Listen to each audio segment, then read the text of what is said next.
Hey, I'm JD. Welcome to my channel. Please subscribe, please hit like, and share with others. Here I've got a platform balance for a, I think, 200-year-old carriage clock. I'm putting the cap jewel back on here. What I did with this carriage clock for some of the jewel settings that were burnished in, the material for burnishing is very thin. I had to adjust the jewel so the chamfer on the edges of the jewel was correct to fit inside the burnishing material. And I also used a diamond plate to reduce the thickness of the jewel itself so that it fit in. And then I put shellac along the edges of the burnishing material.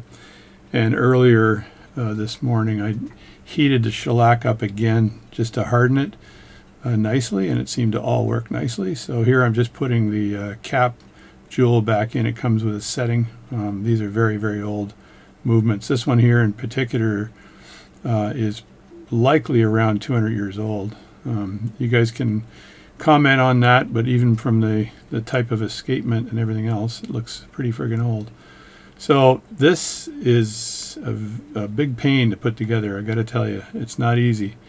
So you've got the various parts. I've got a bridge there, and I've got to put the this bottom bridge back on. This is used to actually hold the escapement wheel in place, and that just drops down through the center. And so I tighten that up, no problem. And then it has its own cap jewel on the other side, but I can't get all that organized until I had that bridge on and was able to put that in place. So I think alignment of this was very, very difficult. Not an easy job to align it properly and put it in place.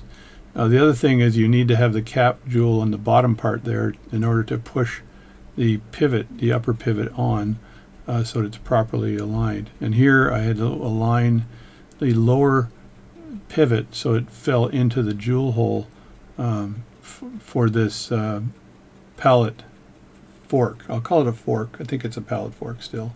But it's a very old type of pallet fork. I think it's called a lever pallet fork. Anyway, so this is the plate here, and what I normally would do would put the plate on and then put the screws on super loose. The screws in this case didn't have a very good cut on the top for a straight screwdriver. I didn't want to revise or make a better cut on those screws. And I figured out a different way of doing this, and you'll see that in a few seconds. So here I'm farting with the alignment. Farting is a technical term that I've used, and I'm actually just looking down to see if I can see the pivot through the hole. I apologize if I'm out of scene for a few seconds here, but I'm trying to see if I can see the pivot through the hole to allow me to push down on the bridge and allow the pivot to pop up through the hole. So I'm playing with that right now and thinking, okay, is this working or not? I had to rise it up a bit and put the screws into position, and I was able to kind of sort of put them in, I guess, but hopefully I flip over to the other technique, because this technique was useless. These screwdrivers are good, but there wasn't a lot of the slot was not deep enough for the screwdriver to grab. It was a very difficult screw to take out. Both these were difficult to take out. I had to put a lot of downward pressure on those, and to do that I had to actually hold the plate sideways. So here I'm thinking, why don't I just use one of my tools here to grab this. I've got a lot of those tools that they're usually used to grab the screws for balance weights and that sort of thing, but I found it very useful to actually just grab that screw with this device and then screw it in. So I'm farting at it right now to make sure that this will actually work. I had a few of them I tried, and this one worked really nicely. There we go. That's in. And I said, oh, that works good. I might as well do the other one the same way. Adjust the camera so you can see what I'm doing here.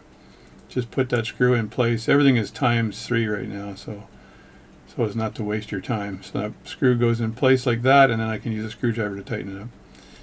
Then I realized here that I needed to put that plate in because it would push down on the pivot that would allow the top part of that escapement wheel pivot to go through the bridge that I put in place. So here I'm just putting the cap the cap setting in place, and then it's got the cap jewel on it, and everything's fine. It's already oiled, so not worried about that. So all that's in place there, and I'm thinking, okay, now how do I get this thing over the top of it? And I had to go under my microscope to actually adjust that or do that. And then now I've got a brush that I use.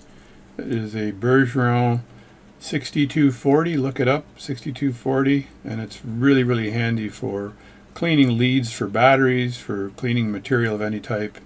It's a very good brush. So get that, pick that up. So here I'm going to, this is a regulator as part of the balance cock. So the tricky part here, again, is that the regulator on the bottom, on the balance cock here, I had replaced the jewel. That here is the cap jewel for the regulator, and I had used shellac to make sure that would hold in place. The cap would able to stay in place. And then you have to put the regulator arm and then the circular cap jewel setting down and all that stuff, and have it sit in the right place. So what I decided to do is use Rodico to hold first of all, hold the regulator in place, and then slide the cap jewel setting underneath that regulator arm very carefully. And all I need to do is get one screw in to start off with, right? So put that in place, and then I used another piece of Rodico just to align it. I tried to tap it and align it and just fiddle with it until it gets perfectly aligned, and then use another piece of Rodico to hold the upper one in place. The other thing I was doing is I put shellac on that cap jewel as well to hold that in, and I had to heat that up to make it solid, and then I had to heat it up again to adjust it a few times to make sure that the cap jewel was flat, because it was at just a bit of an angle. Very difficult to find a vintage jewel for these old movements that will fit. It's almost impossible. These are a couple 100 years old. Good luck. So you have to modify what you have. And so here I've got the screwdriver with the screw in place, and I was lucky enough for the screw to find home and go up through that the setting. And I looked at the top and think, once I got that in there, you're good as gold. So, and now I'm tightening these up, and they will tighten so much so as you cannot remove the lever for the regulator arm. So you have to just kind of adjust the tightness of this to make sure that that regulator arm lever moves. And I'm testing it here, and they decided that one was too tight and the other wasn't tight enough, and so you just try to make sure it's flattened out. So I loosened one, tightened the other, and as I did that, I also later on put a bit of oil on that to make sure that that's good. So this is the platform balance that I made the balance staff for, and you'll see me do the install in a few seconds.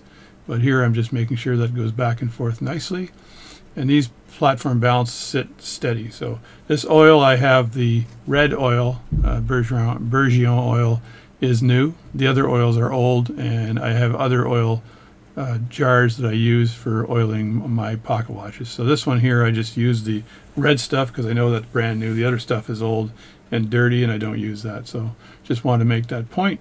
As you can see, the dirt in that oil, I do not use that. So I should probably just clean it out and get rid of it. And these are some of my older oilers that I don't really care too much about. They're bigger. So now I'm looking at the mechanism here and thinking, okay, everything seems to be free. Put a little bit of oil on that, and I have to put the cap down again. And this is the cap jewel. This is the cap for the pallet fork. And so again, I'm holding that. Going to hold that cap screw with this tool I have, whose name I can't remember. So hold that and then tighten it after. So that's a good tip, by the way. Just use those devices that I'll remember in a second to hold those. They're vices, basically. So here we've got a little bit of oiling going on here. Make sure everything is well oiled. And this thing, I want this thing to run free. So here I've got the balance that I made, the balance staff that I made. And I made it to spec so it'll fit through the jewel holes. The jewel holes In this case, we're 0.19 millimeters. And as I fit this on carefully, I realized that I fitted on that I think the lower pivot needs to be adjusted. So I'm going to later on take this balance staff and remove likely the hairspring only, stake it up and lower and adjust that lower pivot. I need it to go down. I'm going to thin it out a bit and make sure it sinks inside the jewel hole, and then I'm going to likely take a bit of material off of it. So it's not too bad right now, but I don't think this balance will flow free.